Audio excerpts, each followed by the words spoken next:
Très heureux de vous compter encore parmi nous, mesdames, mesdemoiselles et messieurs. Merci d'avoir choisi TLR TV et bienvenue dans votre émission Droit de savoir. Comme vous le savez, le Congo-Brazzaville traverse une crise socio-économique et politique sans égale. Tous les indicateurs sont au rouge. J'en parlerai d'un pays en banqueroute. Les dernières conclusions du Conseil d'administration du Fonds monétaire international FMI, conclusion du 28 septembre 2021, font état d'un nouveau rejet du dossier congolais. Les observateurs de la vie sociopolitique et économique du Congo estiment que toutes ces crises sont la conséquence du coup d'État constitutionnel de 2015 opéré par Denis Sassou Nguesso et son régime. Les coups d'État constitutionnels, comme vous le savez aussi, qui sont à l'origine de l'escalade de la violence en Afrique et de la recrudescence des coups d'État. Voilà qui sera au menu de notre entretien avec M. Pierre Milika Mimanga, coordinateur du mouvement congolais contre la dictature. Moi, c'est Christian Perrin. Bienvenue à ceux qui viennent de nous rejoindre. Bonjour Pierre Milika Mimanga. Bonjour M. Perrin. Nous sommes très heureux de vous avoir parmi nous. Alors, vous suivez, je crois, l'actualité congolaise. Mais avant d'emboîter sur l'actualité congolaise, vous allez probablement en quelques minutes, bien entendu, nous faire une brève présentation de ce que c'est le mouvement congolais contre la dictature. Merci bien, c'est un honneur pour le mouvement congolais contre la dictature de passer sur votre chaîne. Je pense que c'est pour la première fois qu'un membre du mouvement congolais contre la dictature passe sur la chaîne. Oui, le mouvement congolais contre la dictature, comme son nom l'indique, c'est un mouvement qui lutte contre la dictature qui sévit notre pays dans tous les domaines et qui est né en 2012, donc dirigé par M. Bruno Moëllé, que vous connaissez, j'espère. Ce que le mouvement a comme activité, c'est principalement l'éveil de conscience des Congolais face à ce drame. Il faut que le Congolais, d'où il se trouve, puisse prendre conscience de ce qui se passe dans le pays, et de ne pas se fatiguer. La dictature a son temps et chaque chose a son temps, mais qu'elle soit toujours consciente, debout, la population congolaise bien entendu, debout, et qu'un jour, elle pourra venir à bout de cette dictature-là, et tout en inculquant les valeurs, les bonnes valeurs aux gens, parce qu'aujourd'hui, comme nous le savons, dans toute dictature, et surtout la nôtre, la gabégie et d'autres mots qui minent, qui nuisent au bon fonctionnement de l'économie, du social, sont la règle du jeu. Et donc, par rapport à ça, il faut toutefois essayer de parler, essayer d'entretenir les populations. Et ça, c'est ce que nous, depuis 1992, c'est ce que nous faisons et nous continuons à faire. Vous sensibilisez les jeunes, vous les formez à prendre leurs responsabilités ou bien…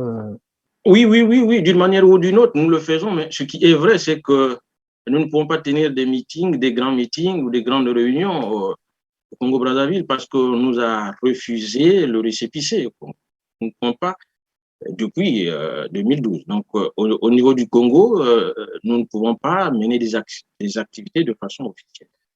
Mais avec les réseaux sociaux et tout, d'autres canaux, effectivement, nous faisons un travail. Au niveau de la diaspora, nous avions organisé pas mal d'événements.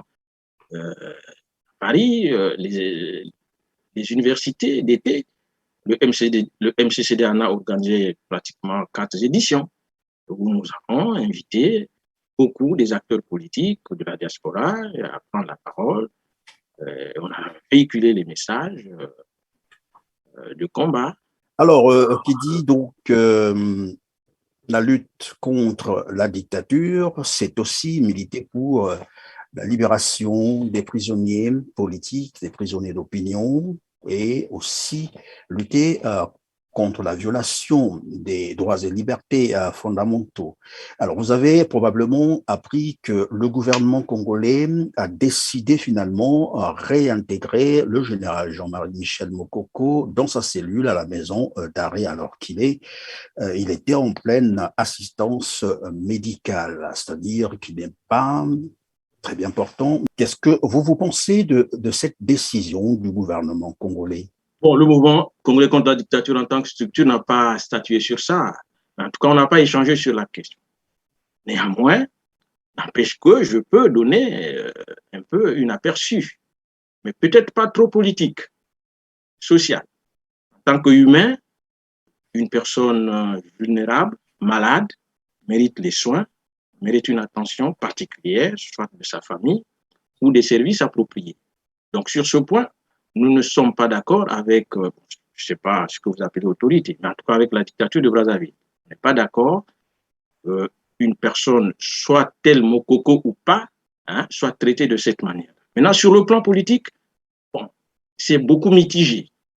Parce qu'on a comme l'impression que c'est un problème familial qu'on amène sur la place publique. Le problème entre Mokoko et la dictature de Brazzaville est d'abord et avant tout familial. Parce que lorsque le Souva, par exemple, prend le pouvoir, le Souva ne change pas de chef d'état-major. Il n'est pas dans des petits jeux où il faut mettre un parent, il faut mettre quelqu'un de la région. Il mise sur la compétence. Donc, M. Mokoko avait la compétence de continuer ses fonctions. Il le garde. Et même le chef, son chef d'état-major particulier, n'est pas de sa région, même pas de son groupement politique. Il est d'ailleurs. C'est pour dire que c'est un républicain.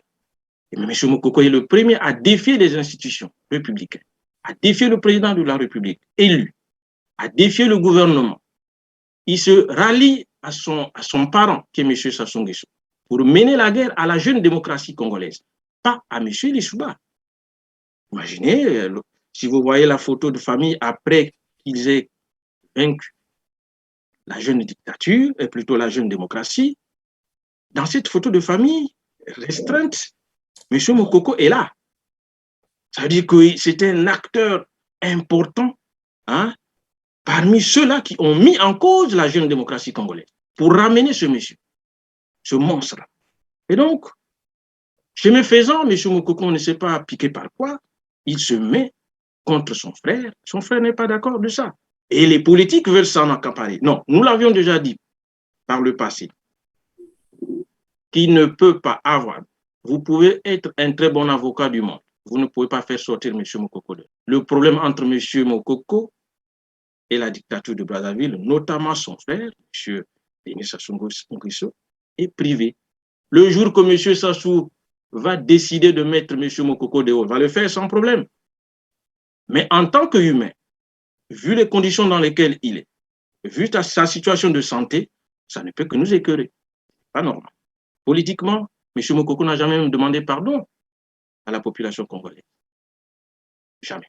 Vous estimez que c'est son frère, en fait, le dictateur Denis Sassou Nguesso, mais il y a aussi le cas Paulin Makaya qui aujourd'hui est interdit de sortir du territoire alors qu'il est, c'est ce que nous apprenons d'ailleurs, qu'il ne serait pas en bon état. Et on a l'impression qu'il y a comme un acharnement contre les opposants politiques. On rappelle d'ailleurs, en mars dernier, lors de l'élection présidentielle, un autre candidat de l'opposition, Guy-Brice Parfait Kolela, est mort dans les circonstances un peu troubles le jour même de l'élection. Quelle analyse faites-vous de ces situations où le régime de Brazzaville, finalement, ne laisse pas les opposants libres? Nous devons désormais aussi éviter de faire l'amalgame entre les opposants. Il ne faut pas qu'un problème entre amis puisse devenir un problème soi-disant de l'opposition. Et ce que l'opposition doit éviter, ou les opposants doivent éviter, c'est de faire le solitaire. M. Paulin était avec les autres en Europe, à Londres, ils ont discuté. Il a décidé, on ne sait pas comment, se retrouver au Congo, avec les moyens qu'on a vus, battre campagne, faire de la politique au Congo. Au moment où il quittait Londres, il discutait, il était opposant là-bas en Europe Avait-il averti ses hommes, ses amis? Il partait au Congo, désormais faire la politique au Congo? On pense non. Mais il est allé en solitaire. Il sait sur qui il comptait et sur quoi il comptait. Alors il arrive, c'est un monsieur qui a été bien reçu, nous avions toutes les vidéos. Il a essayé de sillonner le pays. Mais qu'est-ce qui n'a plus marché avec les amis qui l'ont fait rentrer? Donc, sur le plan politique, c'est tellement flou, il faut qu'on arrive à sanctionner certaines personnes au niveau de l'opposition. En tout cas, de ceux qui font la véritable opposition. Maintenant, sur le plan humain, comme je l'ai dit, M. Makaya a droit aux soins médicaux. Il a droit aux soins, il faut qu'il se soigne, qu'on lui laisse aller se soigner, se faire soigner, soit, ou qu'on le soigne là. S'il y a des bons hôpitaux, ils n'ont qu'à le soigner là-bas. Ou s'il n'y en a pas, ça nécessite qu'il sorte du pays, qu'on l'autorise à sortir du pays, aller se faire soigner. Mais qu'on laisse de parler trop des opposants, entre guillemets, non. Ce sont des amis qui sont en coalition à un moment donné, et lorsque ça ne marche pas, on se rabat du côté de l'opposition. Quand ça marche, ce sont des amis. Mais quand ça ne marche plus, ce sont des opposants. Et ça nous met dans une position conflictuelle et difficile. M. Makaya a droit aux soins, je le souhaite vivement, mais sur le plan politique, ils ont des parcours très fous à Imado. Lorsque vous dites ces amis qui l'ont fait venir, vous faites allusion à quoi? Apparemment, il y a une information, mais que vous ne voulez pas je n'ai pas d'informations, mais tel que le mouvement congolais contre la dictature maintient son discours depuis 2012, je l'ai dit. Donc, bien avant, on était dans d'autres structures. C'est difficile de voir Bruno Mouelé aujourd'hui au Congo.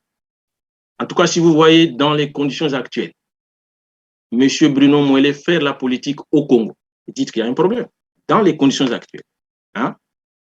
Alors, lorsqu'on rentre au Congo, dans les conditions telles que M. Paulin hier, avec tout ce qu'on a vu autour de lui, bon, vous saviez, c'est difficile de prouver. On vous demande toujours des preuves. Prouvez. C'est difficile de prouver. Mais on avait beaucoup d'interrogations. Mais là, n'en est pas le problème. C'est son droit de choisir son camp. Ce qui est vrai, c'est qu'il est malade, qu'on le soigne. Alors, on va parler donc de la crise socio-économique et politique du Congo. Je l'ai dit d'entrée de jeu, nombreux sont les observateurs qui estiment que c'est la conséquence plutôt du coup d'État constitutionnel de 2015. Pourtant, le gouvernement congolais clame tout haut et fort que c'est dû à la chute du cours du baril de pétrole. Vous, qu'est-ce que vous en pensez? Ce qui est vrai, c'est que Sassou n'a jamais été un bon gestionnaire. Hein? Que le baril soit haut, stable, ou bas, leur gestion est la même. Et puis, c'est un régime vieillissant, fatigué, qui n'a plus rien à proposer aux Congolais. Et donc, on cherche toujours des boucs émissaires. Ils ont eu beaucoup d'argent par le passé. Ils sont même devenus des bailleurs de fonds. Ils ont prêté de l'argent à d'autres États. Hein? Qu'en ont-ils fait? Donc ça, c'est que de superflu. C'est un régime qui mérite d'être remplacé. Les Congolais ont besoin d'autre chose que de les voir, que de l'entendre. Ils ont failli. C'est tout. Ce sont des incompétents, vous avez dit. Alors, toujours sur le volet politique, on va probablement boucler le volet politique par là. En 2022, il y a déjà des élections législatives qui pointent à l'horizon. C'est probablement le calendrier constitutionnel qui sera encore une fois de plus respecté. Et qu'est-ce que le mouvement congolais contre la dictature propose à cette échéance-là, à cette occasion? La fois dernière, vous n'avez pas participé aux élections présidentielles. Cette fois-ci, je ne sais pas ce que vous pensez des élections législatives qui sont quand même différentes des élections présidentielles. Mais c'est aussi pour exister, bien sûr, dans l'espace politique congolais. Nous existons déjà. Bruno Mouelé existe, Milika Mimanga existe. Vous avez dit que vous n'êtes pas au Congo. Nzeo existe. Donc, le mouvement congolais contre la dictature économique. Mais nous avions toujours dit depuis que les élections, qu'elles soient sénatoriales, présidentielle ou législative ne nous regarde pas dans les contextes actuels. Ça veut dire quoi l'élection? Il faut mener une campagne, il faut dépenser de l'argent, alors qu'on sait déjà les résultats d'avance. Pourquoi engager une dépense inutile? Si on a de l'argent, pourquoi ne pas l'orienter ailleurs? Parce que, en définitive, qu'est-ce que le peuple veut? Le peuple a besoin d'un peu d'un bien-être. Donc, si on peut s'acheter un savon, à donner à X ou à Y, acheter des cahiers pour donner aux élèves, aujourd'hui c'est la rentrée, c'est une bonne chose. Pourquoi dépenser cet argent pour acheter les marinières, soi-disant pour devenir député alors que tu ne le deviendras pas? Parce que les jeux sont joués d'avance. Donc l'élection congolaise au Congo, ça n'a jamais été notre préoccupation. La préoccupation du mouvement congolais contre la dictature est ailleurs. Venir à bout un jour à cette dictature. Peu importe le temps, un combat, il faut l'inscrire dans le temps et sur la durée. Ça va arriver. On ne sait quand, mais ça arrivera. Vous avez dit, on ne sait quand, mais ça arrivera. Oui, mais on peut comprendre par quels moyens, bien entendu. Est-ce que c'est en restant chez soi, en restant loin du Congo, que cela va arriver? Parce qu'il faut aussi noter que dans le même temps, la population congolaise n'en peut plus. Ça va arriver, oui, mais quand, comment? Est-ce par un dialogue? Bon, le dialogue, est-ce qu'il y a même une crise au Congo pour parler d'un dialogue? Hein? S'il y a un dialogue, bon, quelqu'un, un jour, un chef, peut-être de par son gré, peut convoquer les acteurs politiques. Mais ce qui est vrai, c'est que on peut être loin, peut-être loin, supposé être loin, mais on est aussi proche. Dites que la population est fatiguée. Si la population est fatiguée, c'est déjà une bonne chose, non? Ça veut dire que ce qu'on dénonce est réel. C'est le vécu quotidien de cette population. Et soyons optimistes. Il ne faut pas que les gens désespèrent. On n'est pas loin. On est avec eux. On n'est pas loin. On est au Congo. D'une manière ou d'une autre, on est au Congo. Est-ce que c'est pour autant dire que il y a des activités que vous menez dans ce sens-là pour mettre fin à ce système parce que évidemment vous dites que ça va arriver, c'est vrai vous n'êtes pas loin de la population congolaise ou vous êtes avec elle, mais elle voudrait bien savoir, oui vous êtes avec elle, qu'est-ce qui se fait, qu'est-ce qui se prépare, comment vous menez vos activités pour au moins que cette population, comme vous le dites, espère à ce que vous êtes en train de faire pour mettre ce régime dehors. Mais ce que nous sommes en train de faire, vous et moi, tout présentement, parce que c'est un temps, hein, le temps, il est précieux. Et nous le consacrons aujourd'hui, présentement, pour dire à ceux qui sont sur place, au pays, qu'on est ensemble, puisque nous discutons du pays. C'est déjà ça. Déjà beaucoup. Les gens vont nous suivre, et les gens nous suivent, et d'autres font ce même travail. Nous, c'est pas qu'on est là, on est en train d'acheter les armes comme lui il le fait, ou comme lui l'a fait. Parce qu'il est là, il a marché sur les corps des gens, et il est là, il est assis sur les corps des gens. Nous ne le ferons pas. On ne tuera pas les Congolais pour arriver au pouvoir, non. On ne tuera pas les Congolais pour s'asseoir au pouvoir, non. C'est le pouvoir des Congolais. Les moments viendront, ils vont donner à qui ils veulent. Le jour qu'ils vont décider, non, ce n'est plus toi, puisqu'il y a des échéances qui sont fixées, ils vont le retirer. Mais nous, on n'aura jamais le sang des Congolais pour qu'on soit au pouvoir ou pour qu'on s'asseye là. On ne tuera pas. C'est la sensibilisation, ce que nous sommes en train de faire, ce que vous êtes en train de faire d'ailleurs. Parce que je vous ai suivi dernièrement avec mon cher frère Ngoma, votre récit, comment vous êtes parti du Congo jusqu'à se retrouver aux États-Unis. C'est ce même combat. Votre combat, c'est notre combat. C'est notre combat, à nous tous. Et ça arrivera.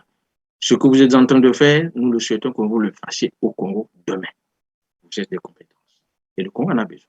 Le Congo, comme les autres pays d'ailleurs d'Afrique, nous avons noté, comme je vous l'ai dit, hein, d'entrée de jeu, le Congo a connu une période où on a tous déploré d'ailleurs le coup d'État constitutionnel et nous remarquons qu'actuellement en Afrique, il y a la recrudescence des coups d'État et le prétexte reste le même, sinon les mobiles sont les mêmes. On parle donc de la violation des constitutions, c'est-à-dire les coups d'État constitutionnels, les troisièmes mandats. On parle de l'instrumentalisation de la justice, la politisation de la vie administrative, la corruption, la misère, tout un tas de situations qui justifient aujourd'hui la recrudescence, c'est-à-dire cette série des coups d'État en Afrique. Lorsqu'on observe le Congo, on a bien l'impression que le Congo vit les mêmes problèmes. Et tout à l'heure, vous étiez en train de dire, bientôt les choses vont changer. C'est comme ça que je résume ça. Est-ce que,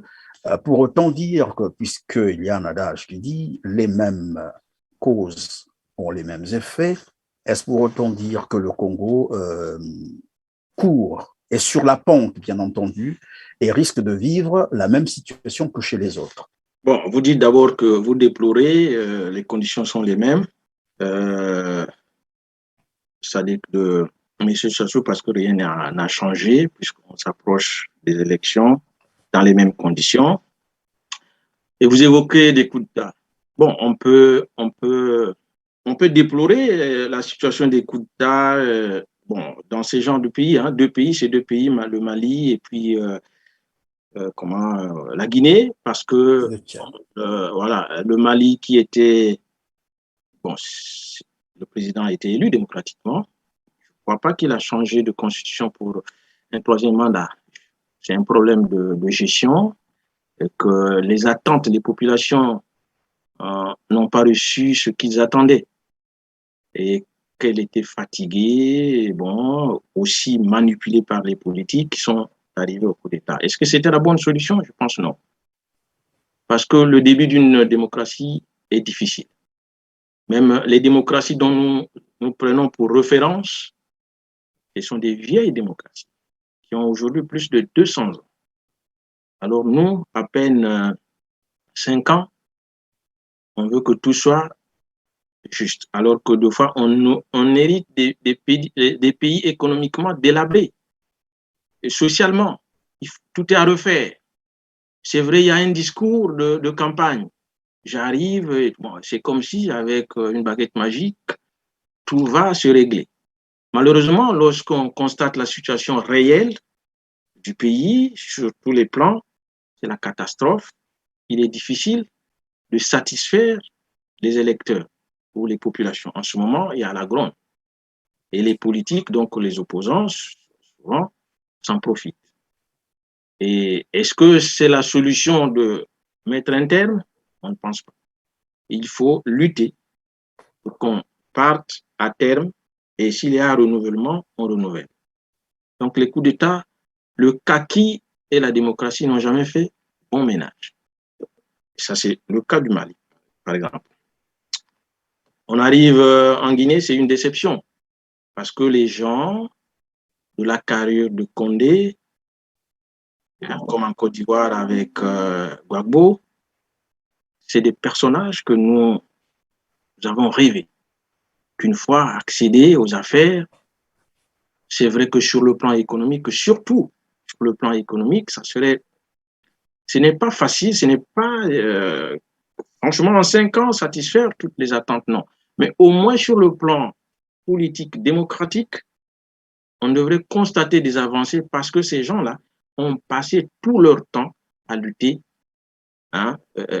contre les injustices. Malheureusement, lorsqu'ils arrivent, on a comme l'impression que quelque chose d'autre se passe. On ne sait pas quoi, mais c'est un gâchis, donc un regret.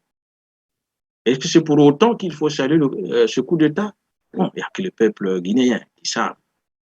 Sinon, si l'armée, elle, est républicaine, il y a un moment donné où il faut intervenir. M. Condé a commencé avec son projet de changement de constitution jusqu'à forcer un référendum. L'armée était là, jusqu'à organiser des élections. Je pense que c'est en ce moment-là, si l'armée, elle est républicaine, elle arrête le président là pour dire, monsieur, non, nous avions une constitution qu'il faut respecter. Et même si elle a révisé, ce n'est pas dans ces conditions-là. Arrêtez, votre mandat est arrivé à terme, on doit organiser les élections. Mais lorsqu'il faut faire un coup d'État, on devient soi-même militaire. On profite sur un peu ces faiblesses-là et ce que le peuple veut entendre pour faire amadouer le peuple. Et cela nous fait réfléchir. Et on ne peut pas encourager cela. On ne peut pas encourager cela. Dans ces pays-là. Maintenant, au Congo-Brazzaville, bon, lui-même, il est putschiste d'ailleurs. C'est un putschiste. Hein? Il n'a jamais gagné les élections au Congo. M. Sassou n'a jamais gagné aucune élection. D'abord, il a peur de les organiser librement. Hein? Parce qu'il sait qu'il sera battu par n'importe qui. C'est un monsieur, c'est un peu des tricheurs. Et même quand il organise, il triche. Il organise lui-même, on le bat, il triche. C'est un tricheur. Est-ce qu'il faut encourager qu'il y ait un coup d'État au Congo-Brazzaville? Non, mais nous ne sommes pas dans cette logique, c'est comme je l'ai dit. Marcher sur les cadavres des gens. Est-ce qu'un militaire va prendre le pouvoir au Congo pour continuer l'œuvre de Sassou? Nous, on dit non.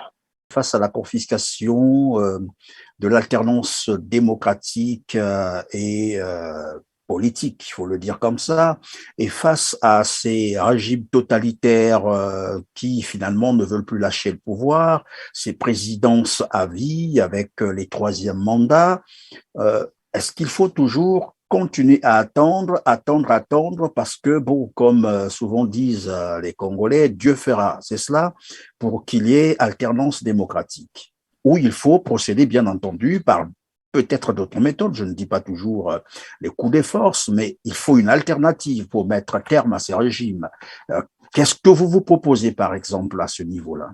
Bon, ce que nous proposons, c'est quoi aujourd'hui? C'est la prise de conscience de la classe politique, notamment de l'opposition. Il faut qu'elle se ressaisisse parce que ça nous fait plus de 20 ans qu'on lutte, on a fait des meetings, on a organisé beaucoup de choses. On a demandé, pour ceux qui demandent, soi-disant, le dialogue, ils l'ont toujours demandé. Ça ne marche pas. Mais face à cette intransigeance, qu'est-ce qu'il faut faire? Il faut s'interroger. Il faut se retrouver. Il faut se redéfinir. Et c'est ce que nous demandons à la classe politique, qu'elle soit locale ou celle de la diaspora. Cette prise de conscience, cette remise en cause, en ce moment, on pourra rebondir. Parce que le pouvoir, comme je l'ai dit, c'est un pouvoir, en tout cas, il est désuet, il est fatigué, il n'a plus rien à proposer, et les populations sont fatiguées de les voir. C'est à nous de jouer. Il faut qu'on fasse quelque chose. Quand vous dites il faut qu'on fasse quelque chose, à quoi vous faites allusion? En fait, c'est ce que moi je veux comprendre avec vous, parce que les autres opposants, comme vous l'avez dit, eux, on appelle à un dialogue national inclusif. Il y a ceux qui parlent de disons, de l'insurrection populaire, par exemple. Il y a d'autres aussi qui voient, peut-être parce que c'est pas exclu non plus, hein, il y a ceux qui pensent qu'il faut carrément procéder par des méthodes probablement violentes, ce qui n'est pas d'ailleurs à encourager plutôt. Et vous vous dites qu'il faut prendre les responsabilités maintenant là, mais sauf que vous ne dites pas comment vous entendez procéder. Le dialogue, c'est la recette ancienne. C'est la même recette qu'on a toujours demandé.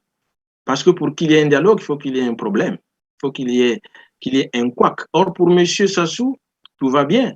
Et naturellement, même peut-être moi à sa place. Si je ne suis pas secoué, soit par ma population, soit par mon opposition, etc., je ne peux pas convoquer un dialogue comme ça.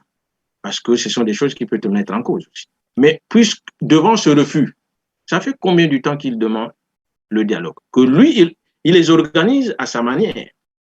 Or, lorsque vous aviez une dictature ou un pouvoir, en principe, ça revient à lui de vous demander le dialogue.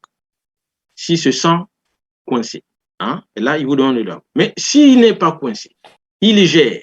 À Brazzaville, il y a un calme apparent. Vous voulez qu'il vous fasse asseoir pour lui proposer quoi? Alors qu'on en a manqué. Là où je dis qu'il faut que les gens prennent conscience. Imaginez l'élection dernière. L'opposition, franchement divisée, du moins celle qui est partie aux élections, avec la structure qu'elle avait mis en place, elle n'a pas pu déterminer qui était le gagnant. Les uns parlent de Mokoko, les autres parlent de parfait, personne n'a. Elle-même divisée, n'arrivait pas à nous dire qui est le gagnant de cette élection. L'élection qu'elle avait remportée. donc l'opposition. Et lorsque M. Ntoumi sort pour dire que c'est parfait, qu'il a gagné, on voit sa victoire, M. Sassou vient saccager envoie ses gens pour saccager les PSP à Congo Makelekele jusqu'à poursuivre Ntoumi chez lui. Ntoumi riposte, il se défend parce qu'il est attaqué. Et qu'est-ce que l'opposition a fait?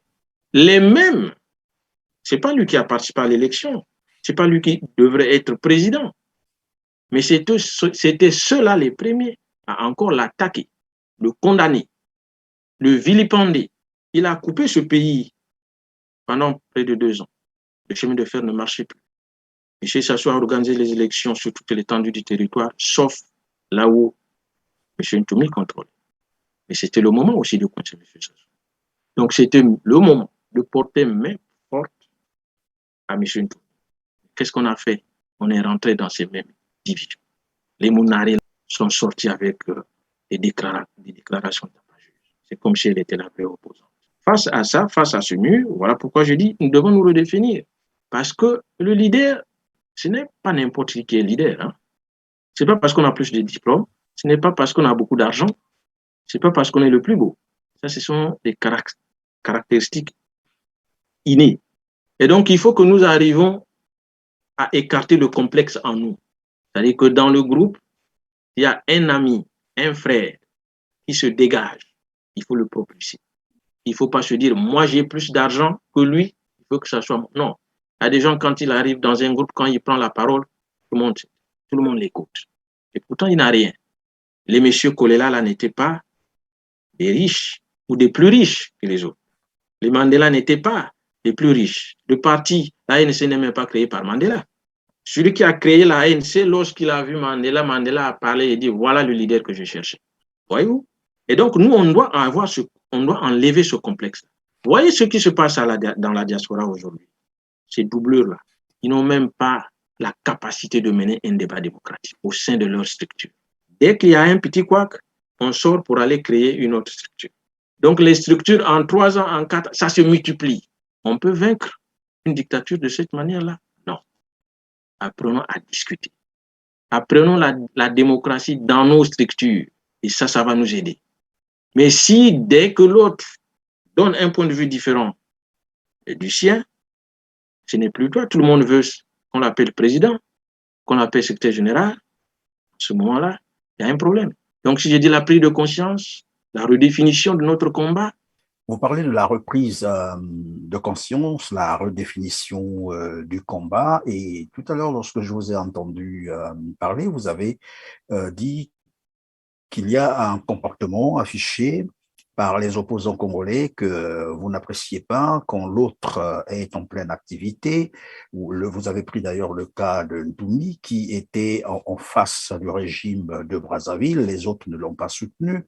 Mais n'est-ce pas parce que les gens ne voyaient pas trop clair et ne comprenaient absolument rien de ce qui se passait parce qu'il y est arrivé à un niveau, à un mot où les gens ont cru qu'il jouait le jeu du pouvoir. Et cela, d'ailleurs, a été, j'allais dire, confirmé, entre guillemets, lors du procès, je crois, d'Abira, où Nyangabwala, le général Nyangabwala, est venu déclarer devant le tribunal que finalement, c'est le régime qui a alimenté le pasteur Ntoumi en armes. Bon, vous saviez, d'abord, c'est le quotidien du Congolais. Il faut discréditer l'autre. Quand nous étions jeunes, ça nous arrivait de délivrer des combats où, avec ton ami, vous êtes en train de vous amuser. Maintenant, un grand qui est là à côté, mais lui, il est plus fort. Mais voilà, il te tape beaucoup. Non? Et donc, de l'amusement, ça passait au vrai combat. Alors que vous étiez des amis. Tout à l'heure, vous étiez en train de vous amuser. Mais en politique, souvent, on dit que c'est le plus malin qui gagne. Donc, nous devrions nous interroger. Est-ce qu'entre M. Ntoumi et la dictature, il y avait combat? Vrai ou faux, il y avait combat? Il y avait combat. Vrai ou faux, les gens mouraient? C'est-à-dire que du côté de M. Ntoumi, puisque on laisse un peu le côté de M. Ntoumi, puisqu'il est considéré comme complice, mais du côté de M. Sassou, est-ce que les gens que M. Sassou envoyait là-bas ne mouraient pas? Est-ce qu'il n'y avait pas des corps à la morgue de Brazzaville? Est-ce que les parents des Sassou ne se sont pas fâché parce que M. Ntoumi n'arrivait pas à mettre la main sur. Mais il y a des émissions des émissions sur le net. J'ai suivi pas mal des émissions de Dominique de Marseille qui critiquait l'armée congolaise et sa faiblesse de ne pas pouvoir mettre la main sur M. Ntoumi. Parce que du côté de M. Sassou, il y avait beaucoup de morts. Donc déjà ça c'était déjà l'indice qui montrait que M. Ntoumi faisait un travail peut-être pas le même qu'on le prétendait. Maintenant, entre-temps, qu'est-ce qu'il faut faire dans ce genre de conditions? Il faut rapprocher le gars. Il faut discuter avec lui. Il faut chercher à le comprendre. Il faut chercher à le connaître davantage au lieu de condamner. Est-ce qu'ils l'ont fait? Ou est-ce qu'on l'a fait, nous tous? Je ne pense pas. Les gens l'ont fait. Mais plutôt, nous nous sommes contentés aux rumeurs. Maintenant que vous parlez de qui lors du procès, ce théâtre que vous appelez procès, quelqu'un qui n'arrive même pas à dire le nombre de ses enfants. Pensez-vous que ces propos sont fiables? Quand il n'arrive même pas à citer aucun nom de ses enfants, à connaître le nombre de ses enfants. Quand il arrivait même à construire une belle phrase, une bonne phrase, et vous allez croire à ça. On ne dit pas que M. Ntoumi... Mais écoutez, même pendant la deuxième des guerres mondiales, la deuxième ou la première, mais il y avait toujours des négociations. Il y avait tous des émissaires de part et d'autre. Ça se parlait. Hein? Ça se parlait. Les gens cherchaient à mettre fin à la guerre. Donc si M. Ntoumi reçoit les émissaires de M. Sassou et que cela, d'un coup, on pense qu'il est de mèche avec eux, je pense, à la limite, ce sont des accusations aussi gratuites. Parce que nous, on se nourrit trop de la rumeur. Ce n'est pas bien. Et surtout pour les hommes politiques. Ce n'est pas bien de se nourrir des rumeurs, comme vous l'avez dit. Et toujours dans votre récente réponse, vous faisiez allusion de créer les conditions pour contraindre le régime de Brazzaville, soit à une négociation, soit à un dialogue. Et vous avez même dit, si jusqu'à aujourd'hui, évidemment, ce régime ne cède pas, c'est parce qu'ils ne sont pas la pression de quelque part, ni à l'intérieur ni à l'extérieur. Et donc, il est question de créer les conditions, c'est-à-dire revoir le rapport de force. C'est ce que j'ai semblé comprendre. Et dans ce cadre-là, évidemment, je reviens vers le mouvement congolais contre la dictature. Comment vous êtes en train, vous, à votre niveau, de créer ces rapports de force, c'est-à-dire créer les conditions pour que demain, ou peut-être d'ici là, que le pouvoir se sente quand même contraint, soit à négocier, soit à organiser des élections libres au Congo-Brazzaville. Bon, c'est ce que j'ai dit, hein. J'ai parlé de la redéfinition. Voilà pourquoi aujourd'hui, on est silencieux.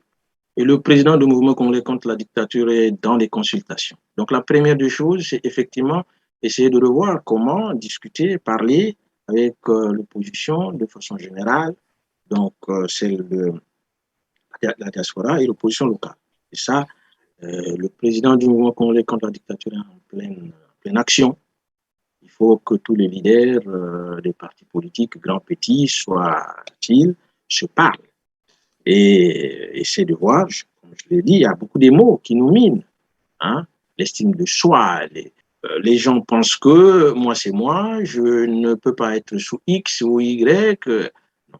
Il faut faire taire cela lorsque nous sommes en pleine lutte.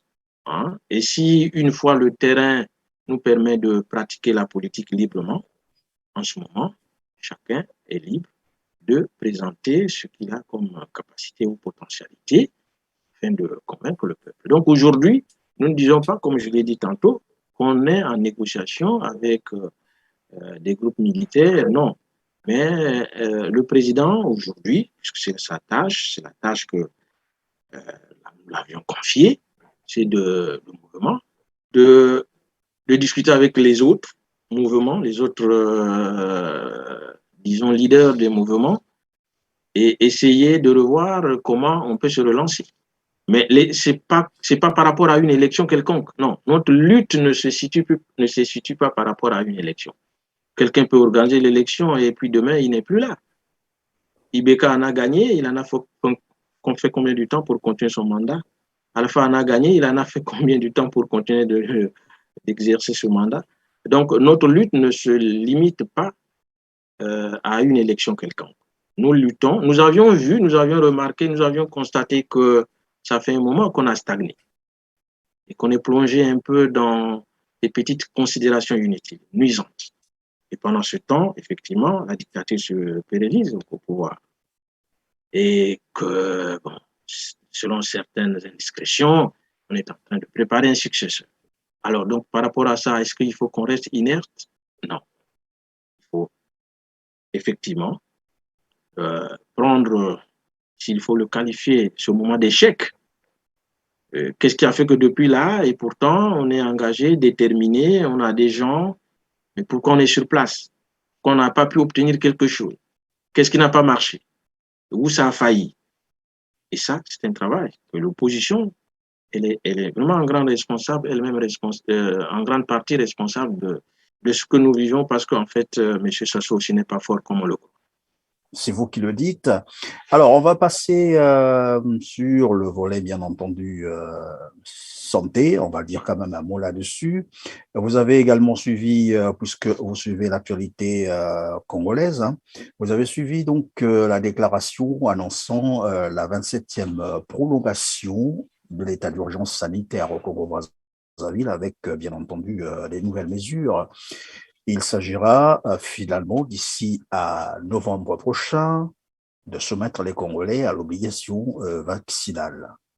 Mais moi, je voulais d'abord avoir votre avis sur le prolongement d'abord de cet état d'urgence qui reconduit, bien entendu, et de facto, le couvre-feu qui dure déjà pratiquement plus d'une année au Congo-Brazzaville. Bon, ce qu'il faut reconnaître, c'est que les dictateurs aiment ce genre de situation. Hein. Un peu, ce sont des situations qui révèlent un peu de la terreur. Donc, ils aiment contrôler les gens, mettre l'armée en alerte, comme si on était en guerre. Donc, ça ne nous étonne pas. Tout ça, c'est fallacieux. Ça n'a pas de sens. C'est vrai que la pandémie existe. On ne peut pas dire non. Ça existe. C'est ce que maintenant la question est de savoir, est-ce que ça existe de la même ampleur en Occident qu'en Afrique et surtout au Congo? C'est ça la grande question. Parce que c'est pas trop bien de copier. Hein? Ça existe, c'est vrai, mais est-ce que ça existe de la même ampleur ici que là-bas? Ou bien en France où ils copient là? Ça existe en France comme au Congo-Brazzaville, de la même manière? Non, je pense pas. Les Congolais ne méritent pas un peu tout ce scénario-là. État de siège, couvre-feu, ils n'ont pas besoin de ça. Par contre, prendre le vaccin, oui, je suis pour que les gens prennent le vaccin. Si les Occidentaux ont mis à notre disposition les vaccins, pourquoi ne pas en prendre? Si nos médecins sont, et les autres professionnels de santé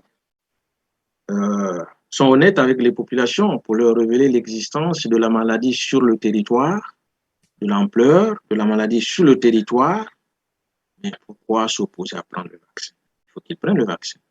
Mais de là à imposer les gens des couvre-feux, les états de siège et tout consort, ça c'est de n'importe quoi. Imposer les couvre-feux, tout un tas de choses, ça, vous n'êtes pas d'accord, mais les Congolais, en fait, vous les exhortez à se faire vacciner, mais il se trouve que il y a aussi cette imposition, c'est-à-dire l'obligation vaccinale. Vous vous faites vacciner pour accéder à certains services publics et même au transport en commun. Si vous ne le faites pas, vous n'avez pas accès à ces services. Je crois que là aussi, il doit y avoir un problème. Vous êtes le mouvement, je rappelle, congolais contre la dictature. C'est aussi une forme de dictature que d'imposer les vaccins, non? De toutes les façons, il y a une dictature positive. Parce que même l'application de la loi. Tu sais, ici, là où tu es, quand tu bois, si tu n'es pas chez toi, tu sais, j'ai déjà pris une bouteille. Si je vais à 2, à 3, moi, je dois conduire, c'est dangereux. Parce que si le policier m'arrête, je dois avoir une sanction. Donc, il y a une amende à payer. Et on peut même retirer les points sur mon permis. Au départ, ce n'était pas facile. Il y a des gens qui sont allés en prison pour ça. Jusqu'à ce qu'aujourd'hui, des gens riches, pauvres, alors lorsqu'il est au volant, s'il est ivre, il a peur de croiser la police. Et donc, il a même peur de boire parce qu'il n'est pas chez lui, de beaucoup boire, de boire plus que la quantité requise. Donc, il y a deux fois une dictature positive dans ce genre de conditions. Et surtout sur l'application de la loi qui va dans l'intérêt public, la protection des autres aussi. Voilà pourquoi j'ai dit au départ sur la pandémie. Ça revient à nos professionnels de santé, nos médecins, de déterminer si réellement cette maladie, effectivement, de l'ampleur de cette maladie au pays. Si cette maladie est là, si elle est tue réellement. Parce que le problème, c'est qu'on ne voit pas les malades. Bon, n'importe qui meurt aujourd'hui, il n'y a plus personne qui meurt du malaria. Tout le monde aujourd'hui meurt de la COVID. Donc, si ces professionnels-là sont honnêtes et qu'ils révèlent qu'effectivement, il y a l'existence de la maladie sur le territoire d'une telle ampleur que si on ne prend pas garde, ça peut être un désastre pour le Congo. En ce moment-là, effectivement, il faut qu'on se fasse vacciner. Et surtout si vous êtes quelqu'un qui est en contact avec les autres, beaucoup plus en contact avec les autres, tu dois te faire vacciner. Donc, tout dépend de l'honnêteté de nos services de santé. Le temps qui nous est imparti est presque à la fin. On va donc peut-être comprendre avec vous, sinon un commentaire sur les dernières conclusions du Conseil d'administration du Fonds monétaire international, le FMI, sur le dossier Congo qui a été encore une fois de plus rejeté. Et d'entrée de jeu, je disais, le Congo est pratiquement en banqueroute. Tous les signaux sont au rouge, hein, comme qui dirait. Quelle projection faites-vous dans les jours à venir, les mois à venir, peut-être les années à venir, ce que sera le Congo? Puisque dans le même temps, vous dites également que les choses ont changé et elles finiront par changer.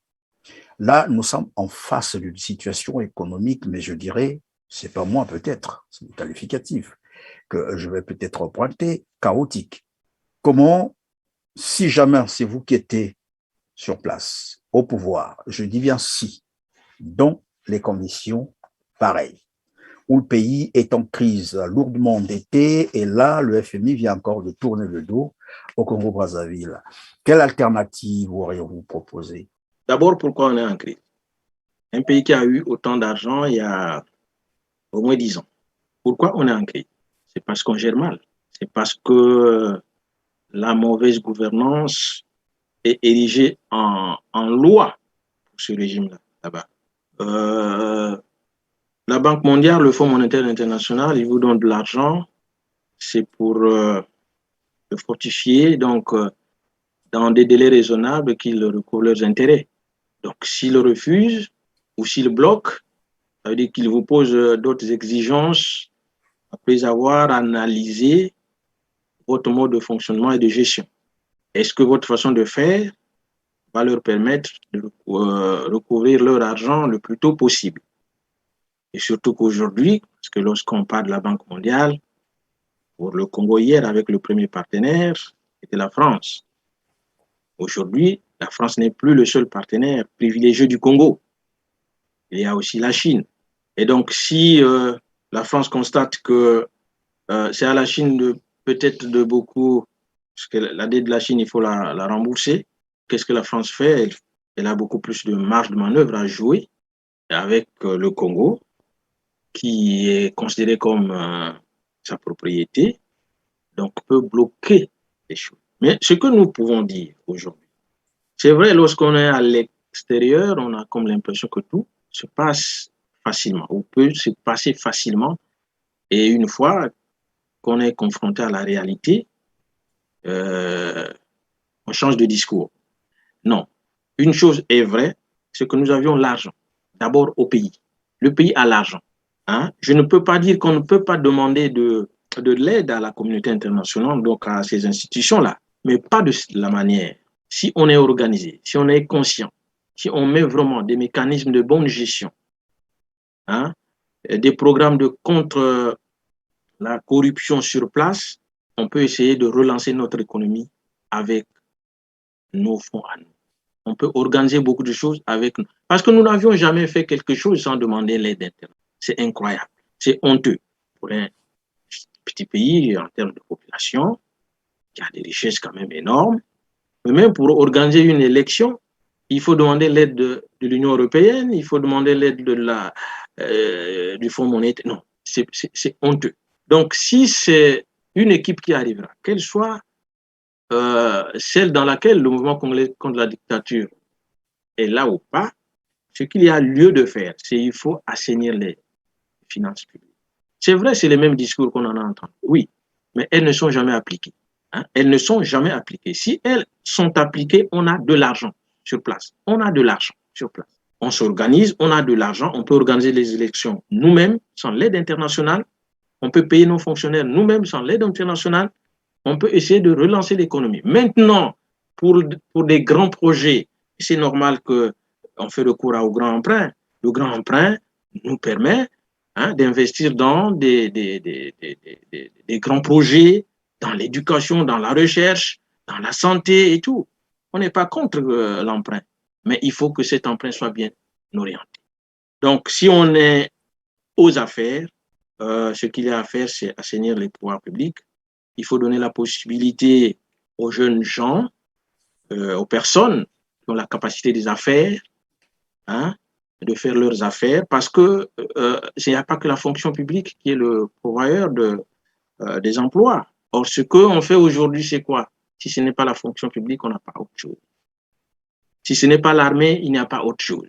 Il faut mettre des structures financières qui permettent de financer des projets des gens, de mettre l'homme congolais en valeur. Parce qu'il y a des valeurs. Tout le monde n'est pas là à se confiner dans la fonction publique. Mais ils n'ont pas de financement. Ils n'ont pas la facilité de financement. Les financements, qui a la facilité, c'est le Malien, c'est le Sénégalais, c'est le Libanais. Mais quand vous allez dans leurs comptes qui sont dans nos banques locales, mais il n'y a rien alors qu'ils reçoivent notre argent. Mais où va l'argent? Or, cet argent devrait être dans nos banques pour aider d'autres personnes. Malheureusement, non. Cet argent, on envoie au Mali, on envoie au Sénégal, on envoie au Liban et partout. Alors ça, ce sont des choses à revoir. Ce sont des choses à revoir. Voilà pourquoi je dis que la crise financière actuelle, les autorités congolaises elles-mêmes sont responsables. Et comme ils sont fatigués, comme ils n'ont plus rien à proposer, ils n'ont plus d'alternative. On se limite aux discours, les mêmes discours. Le pouvoir est fatigué. Les Congolais sont fatigués de cette dictature. Et qu'elle ne peut plus rien faire. Donc les crises là, on va toujours de crise en crise. On va toujours de discours en discours. Les mêmes choses, la répétition. C'est honteux quand même pour un pays comme le nôtre. Voilà, notre population ne fait même pas la population de Kinshasa. Mais nous avions le même problème que la ville de Kinshasa. Pas d'eau, pas de courant, pas d'électricité. Ou quand il y en a, c'est par secteur. Ça va durer jusqu'à quand? Pendant 20 ans. Lorsqu'on dirige avec une main de fer. Il n'y a pas une opposition pour dire que non, l'opposition m'empêche de bien faire. Les gens parlent aujourd'hui du nord-sud. Lorsque vous allez au nord, il y a quoi? Il y a quelle école? Il y a quelle université? Il n'y a rien. Le nord ne se résume pas à M. Sassou et sa famille, son clan, sa bande. Si vous aviez le bac, un enfant qui a le bac à Epena, à Infondo, à Swanké, il doit descendre à Brazzaville, mais s'il n'a pas de parents. M. Ouattara, en 10 ans, on a construit 5 universités en Côte d'Ivoire. 5. Et le Congo. Pointe-Noire, là. Moi, je t'ai vu au lycée technique à Pointe-Noire à l'époque. Hein? Mais Pointe-Noire mérite une université. Bon, on va dire que c'est le Sud, il n'aime pas les sudistes. Les discours que j'entends. Mais au Nord, il y a quelle grande école? Rien.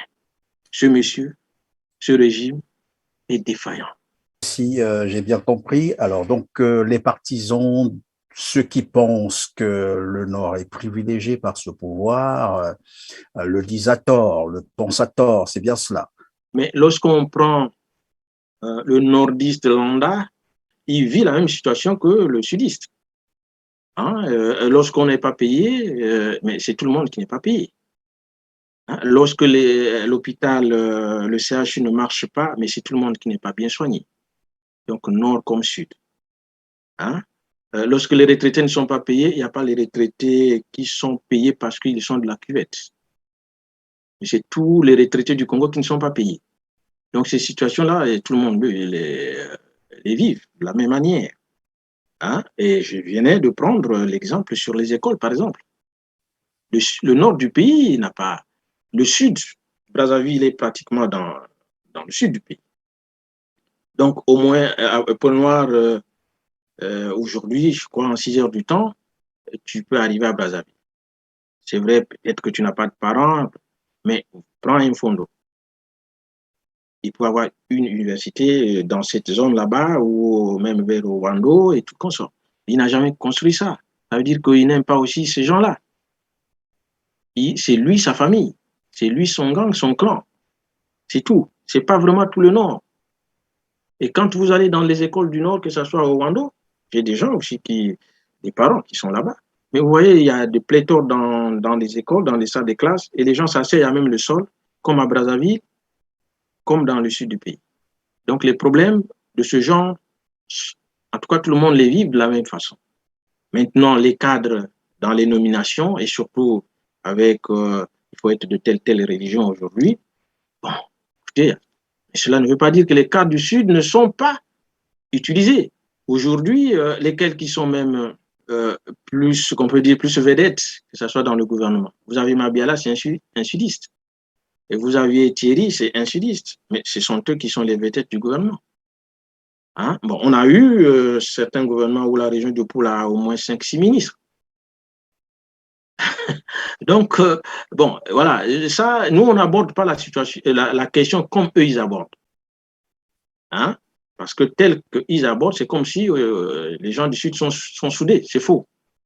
Parce qu'ils ont toujours eu le pouvoir aussi. Quand ils ont le pouvoir, lesquels qui mettent en mal leurs dirigeants, ce sont eux-mêmes. Le Souba n'a jamais été insulté par un journaliste du Sud, et plutôt du Nord, comme l'a été par des journalistes du Sud. On en a des gens qui ont insulté le Souba, le qualifié de malade mental. Un président de la République, lu de cette manière, qui vous accorde la liberté de parler, d'écrire, de critiquer. Il n'a jamais fait emprisonner quelqu'un. On le qualifie de cette manière. Il avait le pouvoir. Quels sont les quartiers, par exemple, du Congo qui étaient en feu pendant le régime du Souba, qui est considéré comme sudiste? C'est les quartiers nord de Brazzaville. Donc, on était même plus en paix lorsque tu te réfugiais dans les quartiers nord de Brazzaville. C'est-à-dire que, et ça de deux côtés, si le Nibolek qui vivait à Congo Makelekele était en paix quand il trouvait refuge à Mikalou, Talangaï, le ressortissant du Poul qui était en Filou, Diata, était en paix lorsqu'il se retrouvait dans les quartiers nord de Brazzaville, Kamfilou. Donc ces gens-là ne s'aiment pas aussi. Et donc il faut éviter. Est-ce que d'abord c'est la priorité des Congolais? On ne pense pas. Parce que c'est des questions, il faut. Oui, c'est des gens libres, jouissant de leur liberté, ils ont le droit de penser. Est-ce que leur pensée, c'est vraiment ce qui relève dans les populations, lorsque vous interrogez la population a vraiment besoin de ça? Je sais pas. Nous avions des priorités. Les grandes priorités, c'est comment éduquer les gens, comment les soigner demain, et comment voir aussi, par exemple, les parents du Nord, là, aujourd'hui, vous avez un problème d'immigration que les gens ignorent et qui sera très dangereux demain. La partie Nord, par exemple, aujourd'hui, est beaucoup plus habitée par les étrangers que par les autochtones. On a beaucoup de Rwandais qui sont là aujourd'hui, plus de 20 ans. Il y a des Centrafricains. C'est vrai qu'on a toujours été avec des Centrafricains, ils ne nous posent pas de problèmes. On a des Camerounais, on a des Congolais du Congo démocratique. Mais ça, on ne voit pas. Demain, ils seront plus nombreux qu'eux. Et ces populations-là, ils sont étouffées, puisque le pouvoir, la plupart des cadres sont chez eux, ils ont peur des armes, ils ne parlent pas. Mais c'est une bombe à retardement.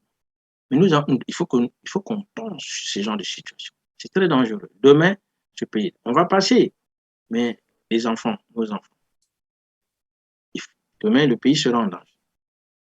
Ces genres de questions, il faut qu'on mette sur la table.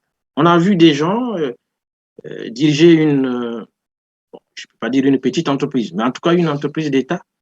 On a rempli l'entreprise des neveux, des tontons et tout comme ça. Mais ces gens-là, demain, à la tête de l'État, mais on va nous envahir. Donc, il y a des questions sur lesquelles nous devons, les questions fondamentales, sur lesquelles nous devons statuer, que des questions qui nous divisent. Parce que dans cette lutte-là,